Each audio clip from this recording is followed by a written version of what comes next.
Днес ще ви представим последния ни реализиран проект – панорамен апартамент с 3 спални в сърцето на София. Главното задание тук беше да създадем интериор по принципите на фенг шуи, без да пренебрегваме удобствата на съвременния дом. Започваме от предверието. Тук по фенг шуи преобладават дървото, флоралните мотиви и плавните форми. Още с влизането ни посреща тази впечатляваща мозайка, която се превърна в основен акцент в коридора.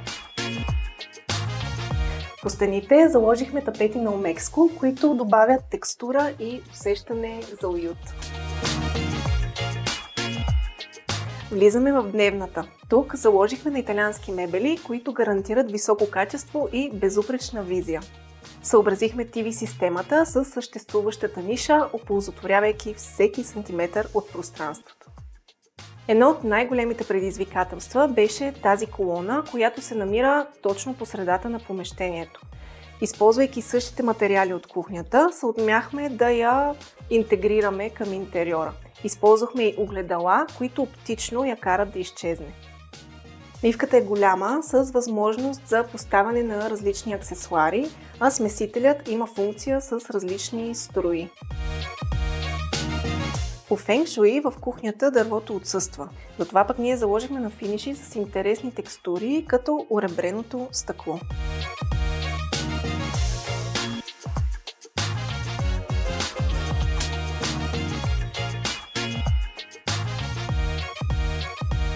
Продължаваме обиколката с мастер спалнята. Разделихме пространство на две зони. Зона сън и зона дрешник.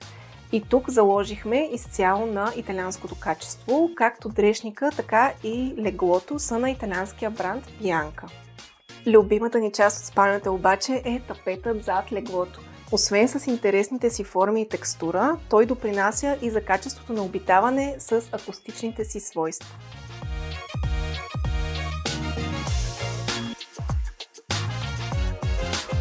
Тъй като отделихме дрешника в отделна зона, той позволява да бъде изцяло отворен, като по този начин може да се възползваме от цялото пространство.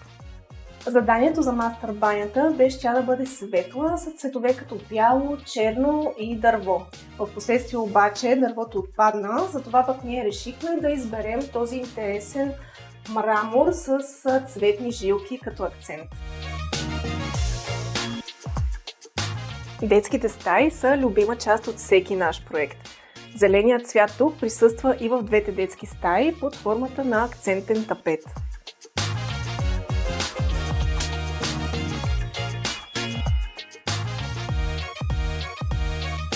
При тях мебелите са изцяло по поръчка и са съобразени с индивидуалните нужди на децата.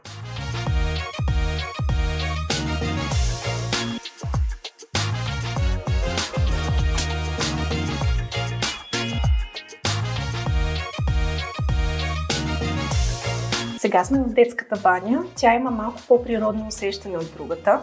Имаме отново акцентни плочки, които този път са с флорални мотиви. Имаме такива, които имитират дърво. И заедно с други акценти в банята, като например това огледало с по-плавни форми, още повече допринасят за това природно усещане.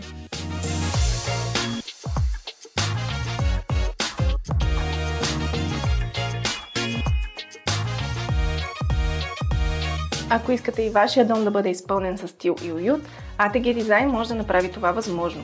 Последвайте ни, за да видите още вдъхновяващи проекти и трансформации.